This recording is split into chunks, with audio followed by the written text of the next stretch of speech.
Ladies and gentlemen, welcome to another edition of Fourth and Forever Roundtable Sports Network exclusive NFL news show today. And I can't lie to you. Wow. I am absolutely burnt out. I have been on the TikTok grind all morning. I've made 16 videos thinking that was going to be the hitter, right? Like that was going to be the absolute perfect piece of content, but just more and more and more news gets to break. I am so excited to unpack all of this with my boys right now. Richie, how you feeling?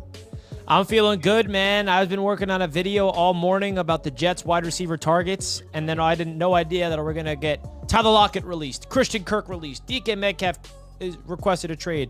So I had to redo the video 3 times, re-edit it all over the place, but it's up now on my channel.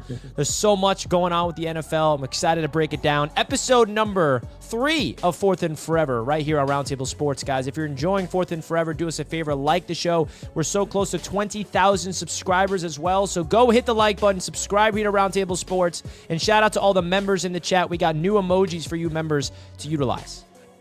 And how you feeling today, TD? Busy day in the world of the NFL. Yes, it is. I'm feeling great, though. There's a lot of talent being released, so teams should be really looking to take advantage of it. Can't wait to dive into it. But hey, Fourth and Forever is here. Y'all hit that like button, and we got people joining the membership. Ladies and gentlemen, let's see if we can get 5 members added to the channel today. Jake, the MN sports fan. I'm going to take it Minnesota. He's a Vikings guy. He's a Vikings dude. In the building. He is indeed in the building. Jake. Folks, listen, shout out to all of our members currently. As you can see, a Bob emoji was added to the membership. And also keep in mind, this week only is when we are opening up the live chat to everybody. Next week, we are exclusively doing membership-only chat. It's only 99 cents per month. So say, for example, you want to support us, still be a part of the live chat starting next week. Please go on ahead and join our membership program. We love you. It was very hard for me to decide where to start off with today, folks, as far as what piece of breaking news I had to discuss. But I think the biggest shock for me had to be DK Metcalf asking for a trade from the Seattle Seahawks. There's so many different storylines that we could unpack from this. Number one, what does it mean for the Seattle Seahawks? We heard that they released Tyler Lockett, longtime wide receiver of that team. Now DK Metcalf is unhappy.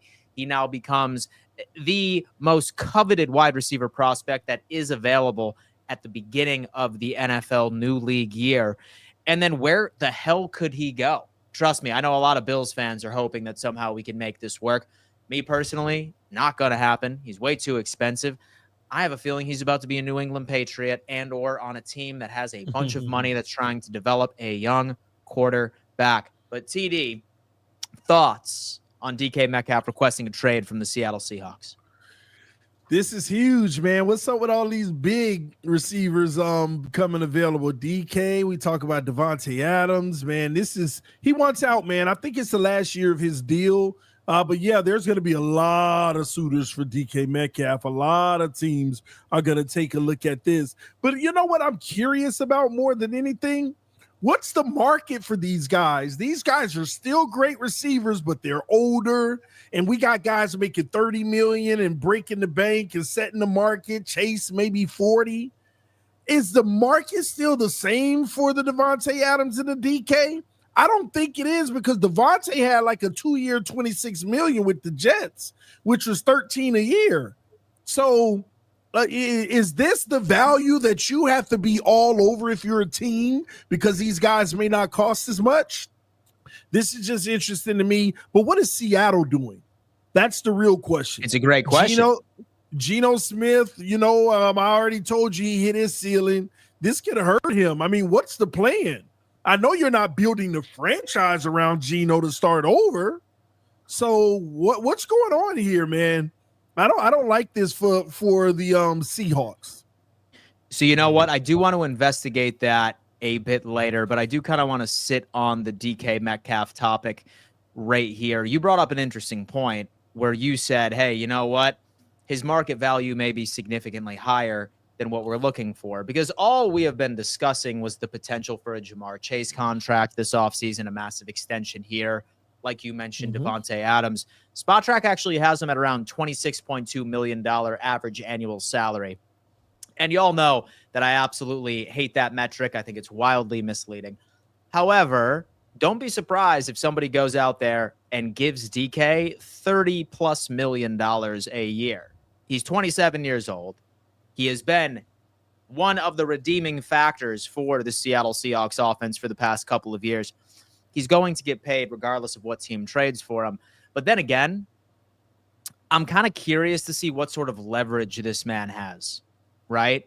I wonder if he wants to go for the bag, because ultimately this is entirely up to wherever Seattle wants to send him, right? Like, I don't think that they're going to send him over to an NFC contender.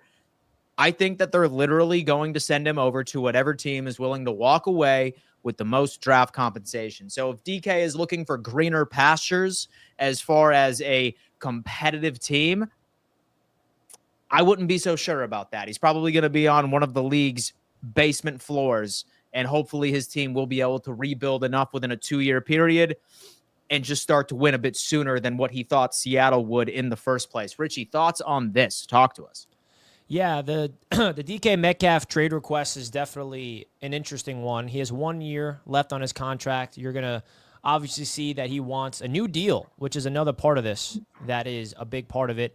He got a second contract. Now he's looking for a third contract. JSN was an absolute stud for Seattle last year, which makes you remind everybody why DK wants out. He's not the number one receiver anymore. I think that DK Metcalf can land on a contending team and still impact. DK's still that dude. I think he's one of the better receivers in the league still to this day. And Seattle's now releasing Tyler Lockett. They're going into a completely different trajectory as an organization that got JSN. I can see DK going to a team like New England. I can see him go to a team, maybe more of a contender like Green Bay, who's looking for a receiver 100% with a quarterback. So I feel like there's so many different options. There's a lot of fun happening in this league right now. Brendan Ayuk rumors are also swirling with the 49ers having all their trade situations going on with trading away Debo. Could he be on the move? Brendan Ayuk. I mean, now that we know Washington landed Debo, I was going to say DK can go to Washington, but that's probably ruled out now. So a lot of interesting situations going on around the league, and DK Metcalf is just another one to keep an eye on. So fun fact, it could be the Dallas Cowboys, because breaking news, they just restructured Dak Prescott's contract, which opened up $36.6 million in cap space this year. Excuse me. It created $56.6 million in the last 2 days, including the CD Lamb contract combined with both of those. So a piece of breaking news here, maybe a contender for DK by itself to go alongside CD Lamb, but that's a different conversation. I found something which is funny, because Luis actually comes in right here and he says, "The Don, do the voice, TD." So what voice we talking about here, TD? The Don, do the voice. I'm not sure. So did you give me like some sort of imitation of Dan Mitchell earlier or something like that, or no? No. No? Oh, okay. Well, Louis, honestly, you're gonna have to very elaborate. intrigued to hear it. Yeah. Like, I was actually very intrigued to hear it if that was an impersonation. But any further thoughts on the DK Metcalf shot heard round the world before we end up moving on? Really. I just interested now in seeing what are the Seattle Seahawks, what their plan is. A lot of teams is like, what is your plan now? So we shall see. And we also know Seattle has to fill in for DK and Lockett. You got JSN. The Seahawks are kind of in a very similar situation as the Jets. You got a number one receiver, but nothing around him. So you would think that when it comes in Seattle, they're probably going to be looking at the quarterback market. I'm sorry to say this, Richie, but it does sound that they are very interested in your boy Jackson Dart. It sounds like that they have interviewed him several times at the combine. Who? And then it's Jackson Dart, what I understand, and the Seattle Seahawks. So I have heard that they have shown massive intrigue. I wonder if that changes with Geno Smith as well, because we've been hearing murmurs that they're interested in extending it. I'm not so much sure that that's going to happen in 2025 now. No DK, no Tyler Lockett. Listen, I'm just as high on JSN as a lot of you guys are. All right. But when it came into JSN, I think he's not that type of wide receiver that could really uplift the Seattle Seahawks into putting out the same sort of production that the offense did last year. I think that it's all but regression. And I also think that he was just as good at what was around him, causing distractions amongst opposing defenses. So I think the Seattle Seahawks are betting favorites to finish dead last in the basement of the NFC West in 2025. I'm not sure about where y'all's heads are at, but it's certainly trending in that direction. Wow, that's brutal. This might be the rebuild, man. I told you, these quarterbacks like Geno, Baker, and all of them, they might be got a contract. You know why? It's not completely out of the realm of possibility, right? Like you see it so many times when it comes into a brand new head coach. It's happened so many times where, like, for example, we saw Sean McDermott. First year he ended up taking over as the Buffalo Bills head coach. He led the Buffalo Bills to their first playoff appearance in 17 years. Following year, absolute dumpster fire at the beginning of the rebuild, right? Like 6-7 wins. Same thing with Brian Daboll and the New York Giants, right? First year as the head coach, led the Giants to the playoffs in a very brutal and gritty way. And then afterwards ended up going into the dumpster and looking absolutely god-awful for their rebuild. It's lasted a bit longer than I think that they wanted it to, but this could be all a part of the plan as Mike Macdonald starts building exactly what he wants out of the Seattle Seahawks. I can see Seattle go after Jackson Dart. I really do. I think that would be a good option for them to honestly draft and have him sit. I think Jackson Dart, wherever he goes, he needs to sit. I don't think he's ready to play right away. I think that he would benefit from sitting behind Geno, and we got to be honest, Geno Smith has proven that he's good but not great, and I think the Seattle Seahawks are aware of that. He's a quarterback that could win games, but I feel like the Seattle Seahawks would be smart to try to find that Geno Smith replacement, and Jackson Dart would be a smart move. Where do they draft in the first round? Somewhere in the mid-teens? Yeah, I'd say somewhere in the mid-teens. So, like, having Jackson Dart fall to them is very, very realistic. That's a good NFC West video. Jackson Dart to the Seahawks. Absolutely, my friend. Don't worry. I will deliver on that. Folks, reminder, if you are just coming in, 194 of you currently watching with us right now, 116 on YouTube, 78 of you on X. We ask you to smash that like button for us. Easiest way to show some love. Let's go for 200 like buttons in totality, including replays. And we also ask to go on ahead and turn on bell notifications, because if you are watching the replay, we want you to be a part of our live chat community, something we have been building for quite some time. You don't want to miss out on the action. Moving on, next piece of breaking news. We do have recent. Do have some super chat real quick from NY Jets Indy. Appreciate the super chat. What free agent wide receiver do you all want from your team in free agency? Me, I want Hollywood Brown. TD? Quick one?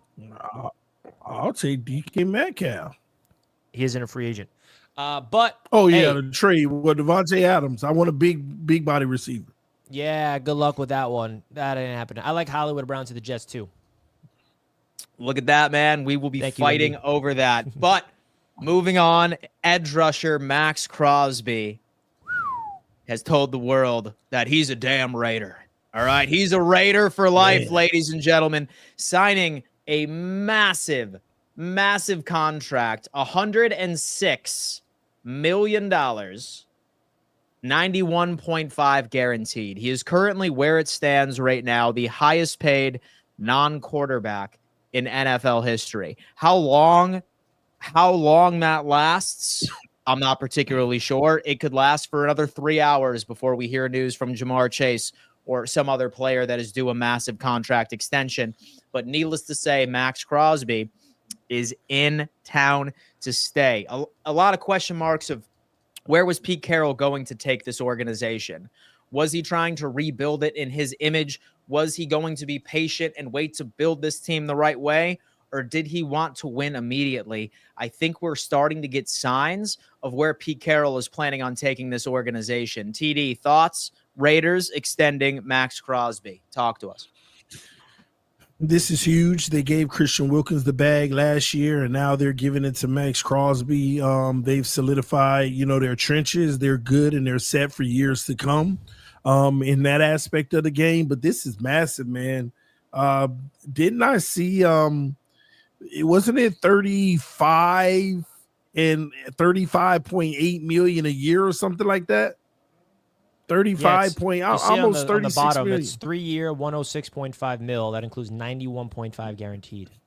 That's now, fully the highest guaranteed to me. Quarterback. That's fully guaranteed to me, by the way. That's fully guaranteed. So it might as well be. Yeah, like, come on, man. Well this is massive, man. Listen, man, when my son gets home today, we're gonna be working a little extra harder on his craft at the DN position after deals like this. But yeah, man, this is huge for the Raiders, huge for him. He's a Raider, man. He bleeds that silver and black, and they got their guy. It's that simple. I just like that the trenches are taken care of for them on the defensive side of the ball.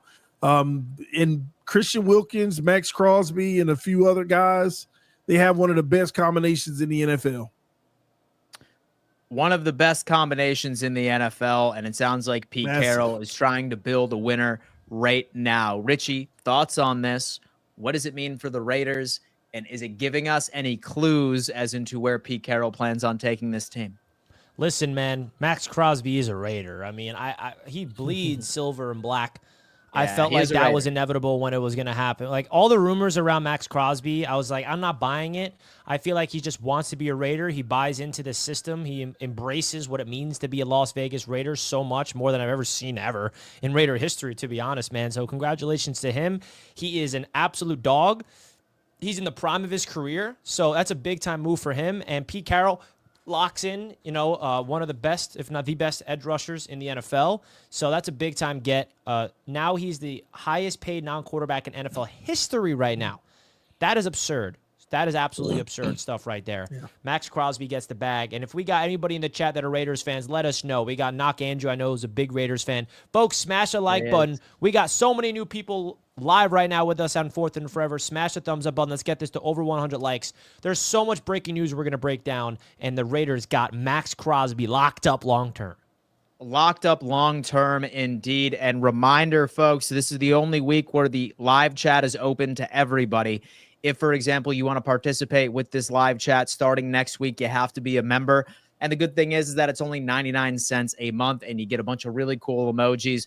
We are going to be live Monday through Friday at 2 p.m. EST, bringing you all of the late-breaking NFL news, hot takes surrounding. So if you are a supporter, certainly consider subscribing to our membership program. We appreciate you tuning in regardless. But then, biggest piece of news, which I thought was going to be the headline, but then obviously it was drowned out by these last two pieces of segments, was the Kansas City Chiefs shipped off Joe Thuney to the Chicago Bears.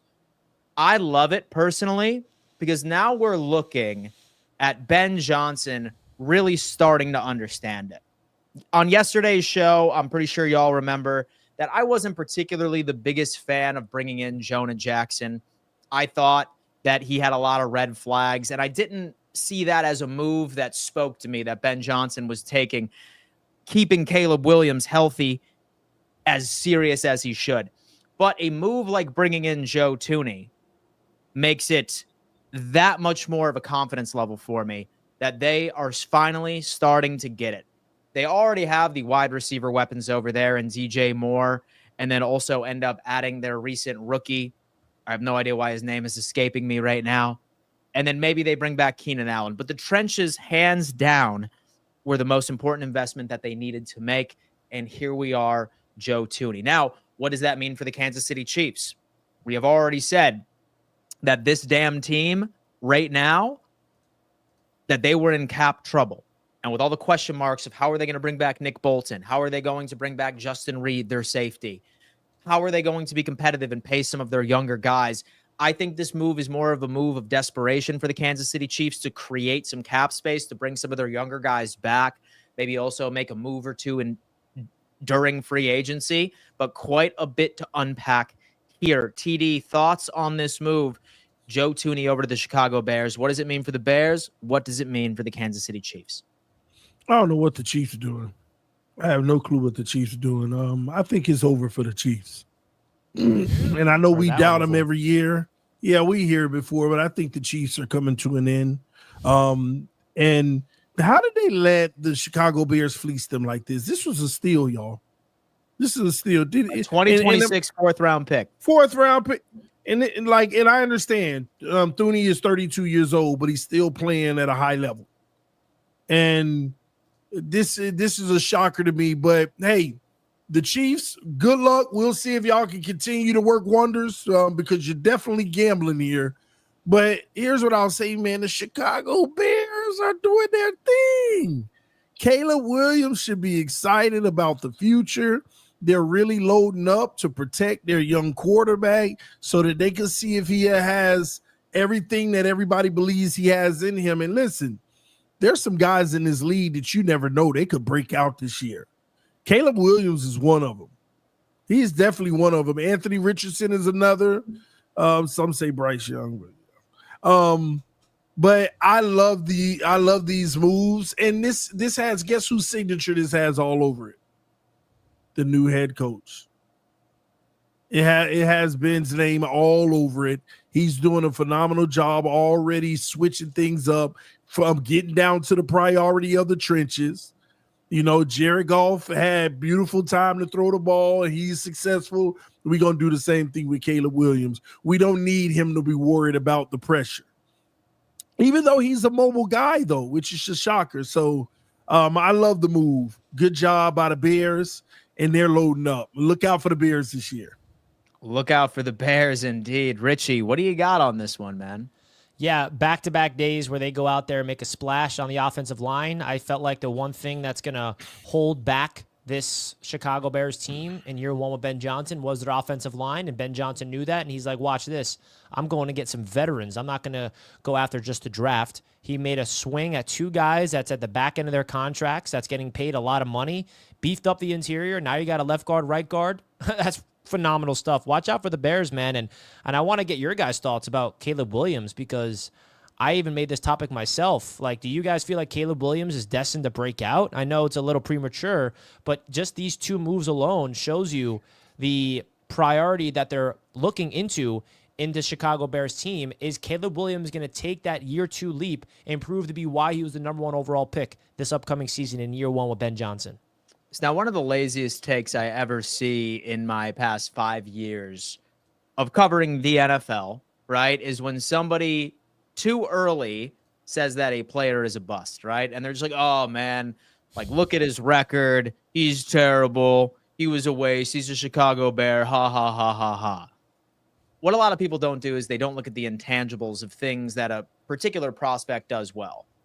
If, for example, Caleb Williams was going out there and he was showing signs that he couldn't read a defense to save his damn life, or say, for example, that he struggled getting past his first read, or he was making some very ill-timed and ill-advised throws, or say, for example, that he couldn't hit a broadside of a barn on the accuracy side of things.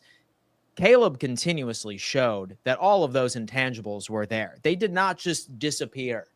But when you have a young quarterback having to get rid of the ball in less than 1.5 seconds, almost at any given snap, I don't care what QB you have out there, you're going to have your share of struggles. Caleb Williams is going to have one of the best quarterback performances in 2025 due to these moves by itself. I can promise you that.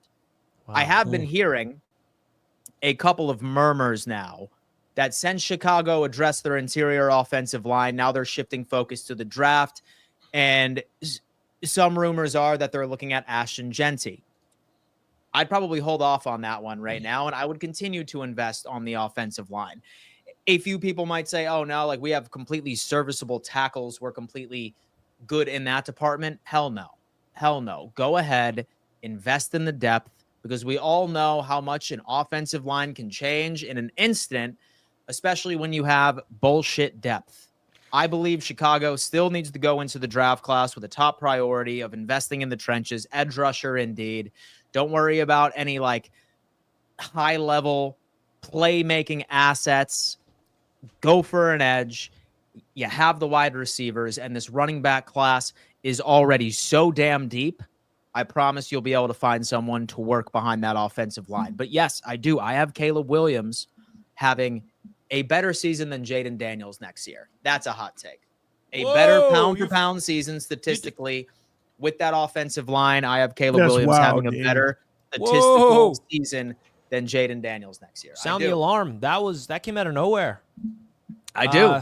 That's how high you are on Caleb Williams? It was always the trenches for me. He has all the intangibles. He's solid. I still have Jaden having a hell of a season. I mean, especially with some of the moves I'm sure they're still about to make over in Washington. But listen, that was the missing piece for Caleb Williams, and that was that interior protection. And in less than 24 hours, he has it. That's wild. So that's your bold take, that the Caleb Williams is about to be better than Jaden Daniels. What about Bo Nix and Drake May in year 2? Where are they in that category for you? So I think with all 4 of them, we'll have an upward direction, play better than they did last year.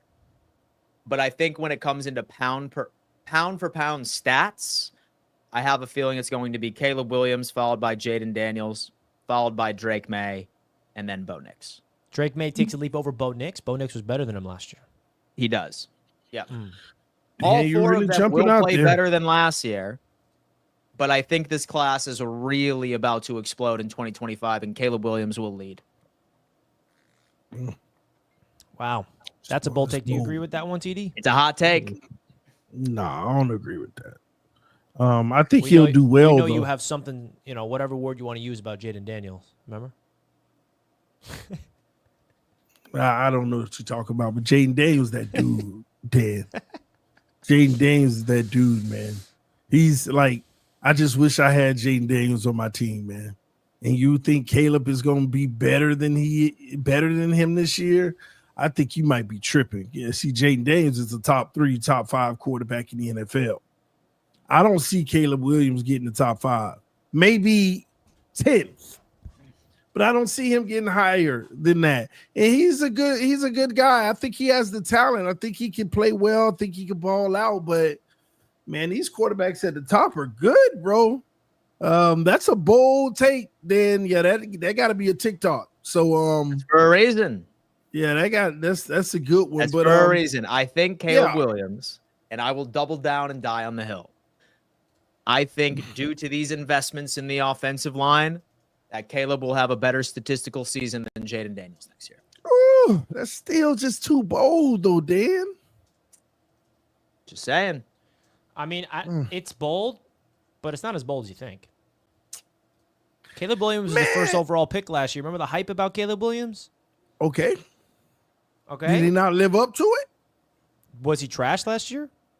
Absolutely. Oh, Caleb, or are you talking about Jaden? Oh, I thought you were talking about Jaden. No, he didn't live up to it. So he wasn't trash, though. He was solid. He was good. But why? Though? Yeah. Why was he? Why didn't he live up to it? I mean, what did Jaden Daniels have that Caleb Williams didn't? And offensive line. And? They got an offensive line. And? Most important one? Coach. So why I'm so high on Coaching. Caleb Williams, that Coaching. too as well. That is going to change everything. So he is also getting a Ben Johnson, who's an offensive-minded guy who made Jared Goff in the MVP conversation last year. So I think that's a great sort of addition right to the resume. And then on top of that, like one other stat that really like trends to me is the fact that Caleb Williams protected the football last year. Like, dude had single-digit interceptions last year. What was it, like 5 or 6 interceptions? He protected the damn football. So I think once you combine all of those intangibles, his accurate throws, like, dude was just on his ass half of the time. That's why the Bears, like, really sort of, like, never had a shot. So that's my thought. Wow. I mean, look, I don't hate it, Dan. I really don't. I don't hate it. Folks, make sure you hit the like button and vote in the poll right now. Vote in the poll because not everybody's agreeing with you, Dan. 95% says no. I feel like Caleb Williams has a lot of talent, and I feel like people are sleeping on him now just because his rookie season wasn't as great. But Jaden Daniels, I do expect to be an MVP type of performance next year, and who knows, maybe Caleb Williams can sneak into that conversation. I just feel like Caleb Williams is destined to do something special when you combine Ben Johnson's brain and now a new offensive line and that scheme with the talent of Caleb Williams. I think people were forgetting about the talent that Caleb Williams has. Yeah. We'll see. Yeah, man, most definitely. And always remember, if your team has the first overall pick, and I understand that that was certainly because of the Carolina Panthers that handed him over to the Chicago Bears. Crazy. Likely there's a lot more that needs to be done right to that organization. And now that they have the right coach and the offensive line, I'm feeling pretty damn confident about that. All right. So we saw from Cincinnati's perspective, the Cincinnati Bengals. All right. They saw that one of their defensive ends, Sam Hubbard, had announced retirement, a starting defensive end over at right on that team. Of course, on the opposite side of Trey Hendrickson. And you know what, boys? I think that this spells and makes things even more interesting about the Cincinnati Bengals sort of offseason and their projected offseason and what I think they wanted to do. As many of us know, we have 3 players that are in question. You have T. Higgins, who is on the franchise tag. You also have Chase, who is likely going to beat Maxx Crosby on the highest paid non-quarterback contract right within the NFL, likely coming soon. And now you have Trey Hendrickson, who also wants a new deal. But you just ended up losing yet another piece to your defense, which has struggled tremendously. So is Trey Hendrickson, has he leaped over Higgins, ready to go? Now, I found it funny. And of course, this is also something to put into consideration when it comes into overall cap space. Because when you look at the Cincinnati Bengals, they have some cap space, right? Top 10 in the NFL. But then somebody on TikTok actually ended up pointing this out, which I found very interesting. Just because you're allowed to spend that money doesn't necessarily mean that your owner is going to. Have you ever heard that the Cincinnati Bengals are cheap and they don't like paying their guys? It's because the owner in Cincinnati, Mike Brown, is the second poorest owner in the NFL. Only a net worth of $926 million. I know, poor guy. Yeah, right? that's it. Just 926. That's it.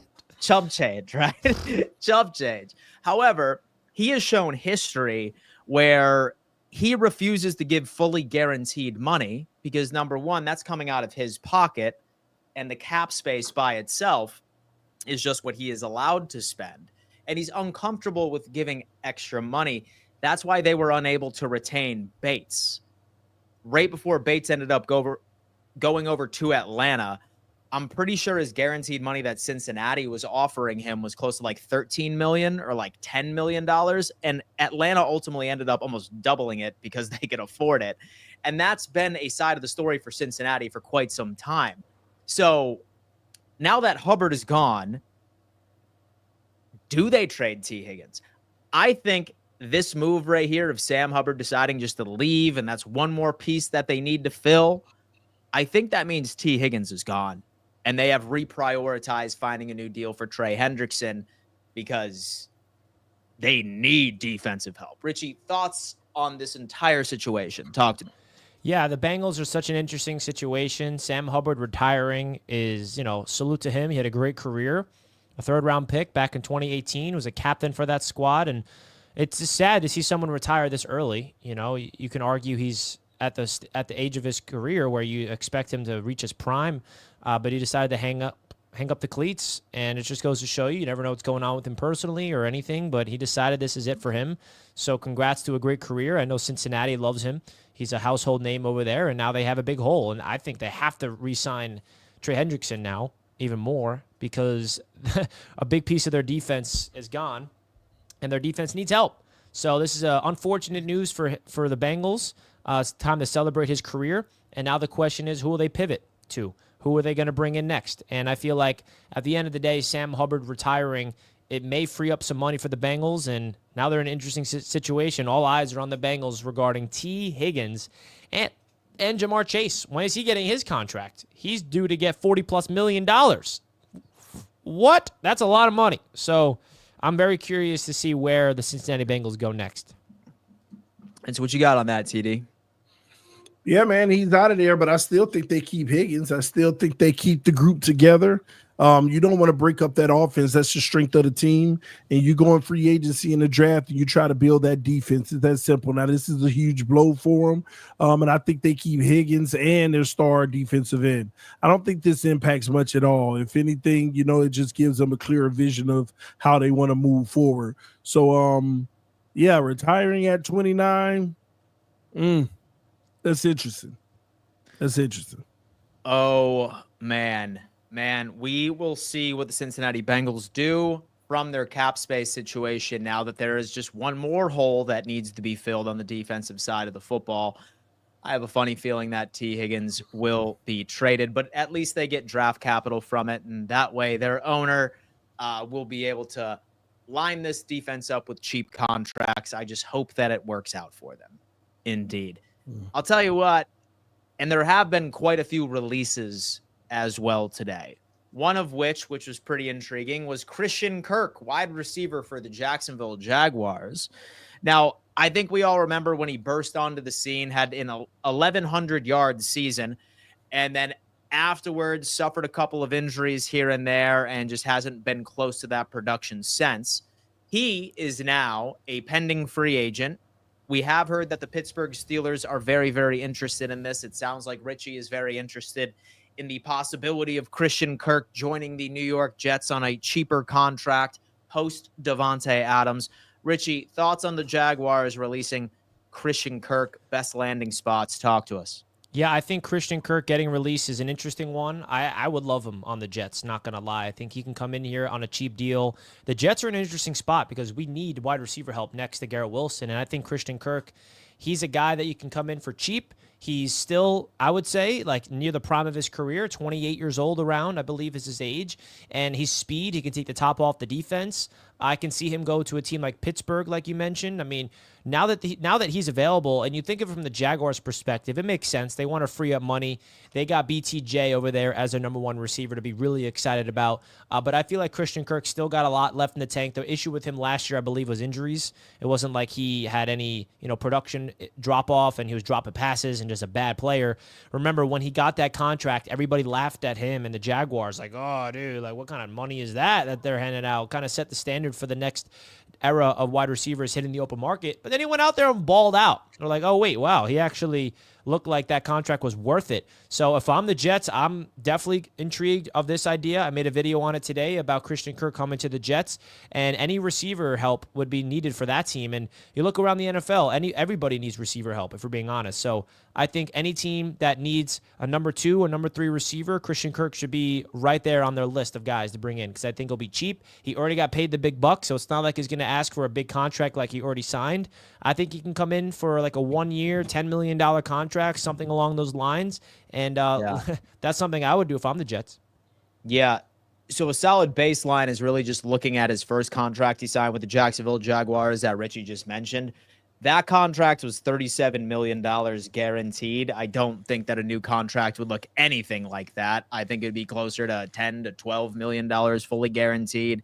And we're talking about maybe a 2-3 year deal max. He's 28 years old. I'm sure he still has a bit left in the tank. He's only played 12 games in 2023 and 8 games in 2024, obviously battling through a couple of injuries. But when healthy, he is certainly a very productive wide receiver. TD, thoughts on Christian Kirk being released? Yeah, Richie brought it up. I can still remember, back when he signed his deal. What was it, Breaking 3 years news. ago? Sorry. Oh my God! Breaking news! Breaking news! Breaking news, folks! No. It's breaking! The Philadelphia Eagles just ended up re-signing All-Pro linebacker Zack Baun to a 3-year deal, $51 million contract, including $34 million guaranteed at signing and an additional $1.5 million in incentives, escalators per sources, per Adam Schefter. They locked down their guy. They did. And $17 million a year. And to be completely honest with you, I really didn't see him going anywhere but the Philadelphia Eagles, right? Like, I was seeing some videos of potential landing spots for Zack Baun, but what he did for the city of Philadelphia, because there was so many question marks about that linebacker position midway through the season. And Zack Baun really ended up stepping up. He is a fan favorite over in Philadelphia. And here he is. The Eagles end up doing whatever they can to maintain their defense from 2024. TD, since I cut you off on your Christian Kirk take, what does this mean for Philadelphia? Zack Baun to the damn Eagles. They got their guy, man. He was a wish list player for me. But listen, man, the best in the game this year on the defensive side of the football. They get their star that helped them win a Super Bowl. Why not run it back? That's all the Eagles are doing, taking care of the core players that got them there, Saquon, Zack Baun, and they're already locked up at the receiver position with AJ and Devontae. They got Jalen Hurts. I mean, they're just bringing back the core, man, and all those other pieces they could replace. And that's what good teams do. Congratulations to him getting $17 million a year, 2 years of that guaranteed. And yeah, man, he's one of the best in the league. So congratulations to both parties. They keep their guy. So Eagles flying. Thoughts on that, Richie? Zack Baun is remaining a Philadelphia Eagle. What do you got? You know what? Big time move. We got to interview him at the Super Bowl. We already got a graphic ready to go for this. Come on out. Shout out to our graphics guy as I'm ready to upload it. Baun is long-term here with the Philadelphia Eagles. And I don't know if you guys realized who he was before he was on the Eagles. I mean, he was a special teamer like nobody for New Orleans, and he went to that team and completely took over that defensive unit. So big-time congratulations to Zack Baun on getting this contract, because this is a big move for him and his family. Number one, because he got a very cheap deal on his first contract with the Philadelphia Eagles, and now he is going to be here long-term for the Philadelphia Eagles. I also think if you look at what the Eagles did with Saquon, there's the graphic, beautiful, 3-year, $51 million, $34 million guaranteed, the highest paid, one of the highest paid linebackers in the league. I think that Saquon Barkley extension was to free up money this year. I'm just saying. I mean, it looks like they didn't, but you look at extensions, it pushes money down the line. The Eagles are like, ooh, the Chiefs are so cool. They went back-to-back and tried to get a three-peat. Watch this. We're going to go back-to-back and get our own three-peat. That's what the Philadelphia Eagles are trying to do right now by locking up Saquon long-term, frees up money in the short term. Now they can extend their boy Zack Baun before he even touches the open market. This is what good organizations do. Howie Roseman out there playing chess. He is indeed, but then I think we have to have some conversations, right? Because while they ended up locking down Saquon Barkley, they still have a couple of key pieces on their defensive line. They have Josh Sweat, edge rusher, who has already hinted that he is willing to leave. His market value is sitting at around $18.8 million a year. That's a 3-year deal. And then also Milton Williams, interior defensive tackle. He's looking at about $17.8 million. 3 years by itself. If I'm a gambling man, I don't particularly think that they will be able to afford to bring both of them back. I don't think that either of them will be on the Philadelphia Eagles, but the way that Howie Roseman is able to look over this overall cap space and draft, I feel like they will be just fine. But I got to ask how much money they have right now with all of this. I'm sure the Saquon Barkley deal helped them a tad, but I'm curious to see where they're sitting at as far as current cap room with these money. Okay, so we have the Eagles right now, and they're sitting at they're sitting at $21 million now. I'm not sure if it's been updated since the Zack Baun trade. Signing, but it might be one of the last significant moves they make, at least in free agency, if I was a gambling man. I want to get your guys' thoughts real quick. Richie's impromptu. Not really an impromptu. But listen, I absolutely love an impromptu by Richie. And shout out to Cameron for making this graphic. I love it. It just says, JSN's like, hey, yo, what's going on? And Tyreek's like, everyone's trying to get out. Is Tyreek trying to leave or what? Man, Richie, this ain't no impromptu, man. Yeah, it is. Listen, everyone trying to get out, mind blown. Listen, well, here's the deal. Everybody is trying to get out. The salary cap just went up. Their age is a factor. This is their last bag. They want to get some guarantees. Some of these guys on the back end of their contract at the receiver position. So that's what's happening right now. Look at all the receivers that's getting out. Aren't they all playing at a high level still? Don't they all have maybe one more bag in them? And when I say bag, for those who don't know, big contract, or at least respectable versus what they'll be worth 2 years from now. So you got to get in and get on that now. If all of those guys play one more season, like one injury and their stock is done when they hit 30. So that's what they're doing. They're setting up new deals now. So I respect them for it. You got to leverage it the best way you can. Let's do it. So someone in the chat says this the new huddle. So we have a brand new show, guys. This is all off season long. All right.